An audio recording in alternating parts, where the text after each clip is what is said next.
Kemudian propaganda di era modern kalau dulu dilakukan dengan paksaan, kekerasan ya. Kalau di era modern ini dilakukan dengan argumen dan persuasi. Persuasi dalam hal ini kita tidak merasa sedang dipersuasi. Kita tidak merasa sedang diajak. Kita tidak merasa sedang dimasuki isme-isme. Dengan apa caranya? Ya dengan film-film yang ada, ya dengan bagaimana cara berita disampaikan, ya bagaimana dengan kebijakan-kebijakan yang ada di pemerintah disampaikan kepada masyarakat.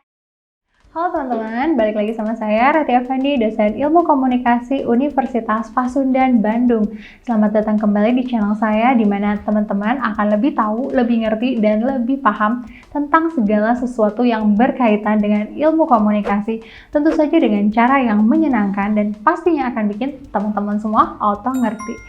Nah teman-teman, video-video yang saya buat ini semata-mata bukan hanya orang-orang yang lagi sekolah ilmu komunikasi aja, tapi untuk seluruh umat manusia di muka bumi ini, karena selama kita hidup kita nggak bisa lepas dari yang namanya komunikasi.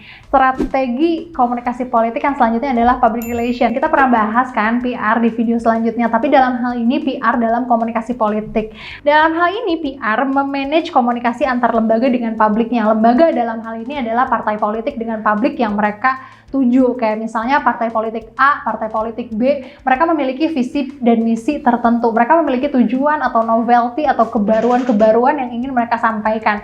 Tentu saja pesan-pesan tersebut harus bisa di-manage sedemikian rupa, sebagus mungkin, sekeren mungkin, semasuk mungkin, supaya bisa tersampaikan dengan baik pada masyarakat yang dituju, pada mereka para calon pencoblos. Nah kemudian yang selanjutnya, menggunakan komunikasi untuk mengadaptasi hubungan antar lembaga dan publik.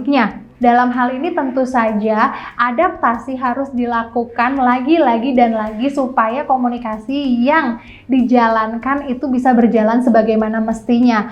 Maksudnya dalam hal ini ketika pertama kali sebuah partai politik atau sebuah lembaga politik mengkomunikasikan sebuah kebijakan, sebuah novelty atau visi dan misi kepada publik, tentu saja publik kalau tidak memiliki referensi dan experience yang sama, mereka akan menemukan bentrok satu sama lain. Boleh jadi kebijakan tidak sejalan dengan apa yang diinginkan oleh publik.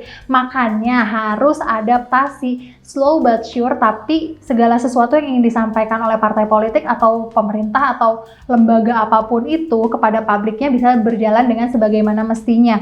Dan poin yang selanjutnya, secara historis kebanyakan PR adalah propaganda halus. Nah dalam hal ini kalau misalnya yang tadi kita bilang propaganda ada tekniknya yaitu menjelek-jelekan dan lain sebagainya, itu propaganda frankly speaking ya, kasar gitu ya. Tapi dalam hal ini PR itu boleh jadi disebut sebagai propaganda halus karena yang tadi saya bilang slow but sure, pelan tapi pasti, apa yang ingin diraih, apa yang ingin digapai, pesan yang ingin disampaikan oleh partai politik, oleh pemerintah atau apapun itu yang bergerak dalam komunikasi politik akan sampai ke publiknya. Dalam hal ini ada dua mitos. Yang pertama dari Edward Banners, yakni mengenai propaganda yang isinya adalah opini publik dapat diproduksi demi harga tertentu, dibeli dan dijual seperti komoditas lain. Ya, tentu saja dalam hal ini kita tidak menutup kemungkinan bahwa sebuah opini itu terbayar, bukan terbayar dibeli ya, maksudnya terbayar oleh pilihan yang pada akhirnya ditujukan kepada paslon atau kandidat. Nah kemudian mitos dari Ivy Lee, judul mitosnya adalah Statement of Principles. PR itu adalah natural, terhormat, dan jujur, bagian dari proses komunikasi. Demokratis, dua arah antara lembaga dan publiknya. Tentu saja dibilang lebih jujur, lebih halus karena reasoningnya seperti yang tadi saya jelaskan sebelumnya. Praktek PR dalam komunikasi politik memiliki tujuan, kredibilitas, dan publisitas. Jelas itu. Dimana PR bertujuan untuk mempublish pesan, mempublish visi, mempublish apapun yang ingin disampaikan dari lembaga kepada publiknya. Nah kemudian kalau misalnya kredibilitas, jelas kredibilitas memang salah satu tujuan PR dalam komunikasi politik, dimana kredibilitas dari lembaga, kredibilitas dari partai politik akan bisa terkendali bila disampaikan dengan baik dan benar oleh PR terhadap publiknya. Nah tentu saja dalam hal ini aplikasinya Ada macam-macam, manajemen krisis, manajemen reputasi, isu, manajemen hubungan internal, sampai manajemen hubungan eksternal. Tapi itu bakal saya bahas di video yang lain. Nah, kemudian perangkat dalam praktek PR di komunikasi politik yang pertama adalah konferensi pers ya. Kalau misalnya teman-teman lihat, banyak banget atau sering banget partai politik atau lembaga baik pemerintahan atau apapun itu yang berhubungan dengan politik, mereka melakukan konferensi pers dan itu pasti diawasi oleh PR itu sendiri. Kayak misalnya konferensi pers yang dilakukan oleh kementerian A, B, C, setiap kementerian itu pasti ada yang menggaidnya, pasti ada yang mengendalikan, ini boleh dibicarakan, ini tidak boleh, ini tujuannya begini, ini tujuannya begitu. Nah, kemudian perangkat yang selanjutnya, press release. Jelas, press release sekarang kita jangan sempit bahwa press release itu selalu dilakukan pada media massa ya. Kalau sekarang press release itu sudah masuk ke new media seperti Instagram, bahkan yang dulunya orang bilang bahwa press release adalah hanya tulisan semata, sekarang itu nggak lagi. Bahkan press release juga bisa dilakukan melalui video-video seperti kanal YouTube. Nah, kemudian publisitas, perangkat publisitas dalam PR di komunikasi politik sama halnya seperti publisitas yang dilakukan oleh PR pada komunikasi-komunikasi dalam konteks umum.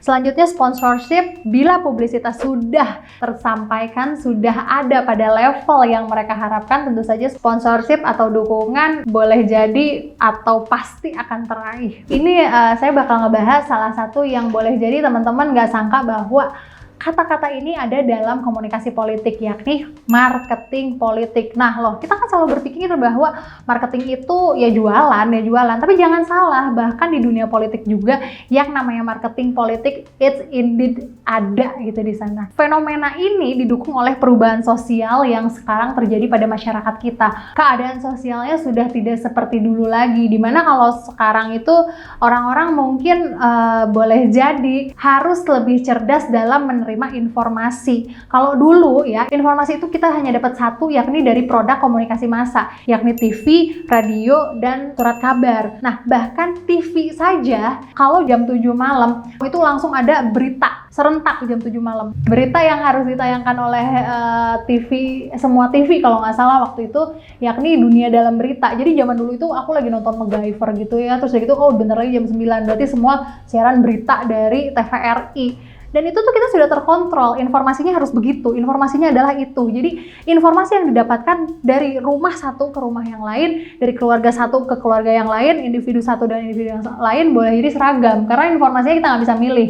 Tapi dalam sekarang, perubahan sosial kita ini udah bener-bener ngeri dalam konteks bagus ya, maksud saya di sini, dimana kita bisa memilih. Nah makanya di sini kita memang harus bener-bener bisa cerdas dalam memilih informasi yang akan kita telan gitu, karena boleh jadi informasi yang kita terima itu kevalidannya nggak valid ya, atau malah hoax gitu loh, dan terus ya gitu kita kemakan hoax. Nah karena gini, yang namanya informasi itu ya kayak pesan berantai aja.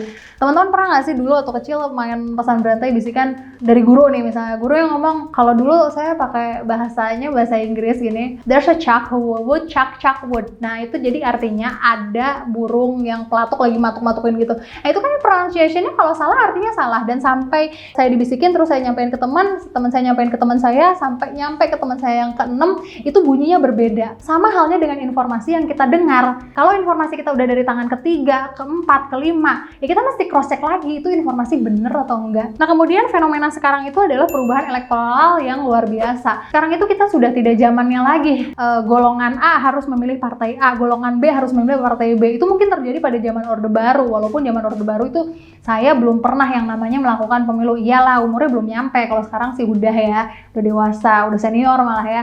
Nah tapi kalau dulu itu elektoral itu memang sudah ditentukan, kita sudah sama-sama tahu bahwa partai itu adalah pemenang pemilu puluhan tahun gitu, nggak bisa digantiin oleh dua partai lainnya. Ya saya nggak usah nyebutin apa partainya, teman-teman pasti tahu. Kalau sekarang kita malah hampir tidak bisa mengira-ngira partai mana nih yang bakal muncul ke permukaan. Boleh jadi partai yang asalnya top 5 itu merosot tiba-tiba karena perubahan elektoralnya itu nggak bisa kita kendalikan. Nah kemudian marketing politik ini ditenggarai karena fenomena selanjutnya, yakni makin pentingnya kampanye.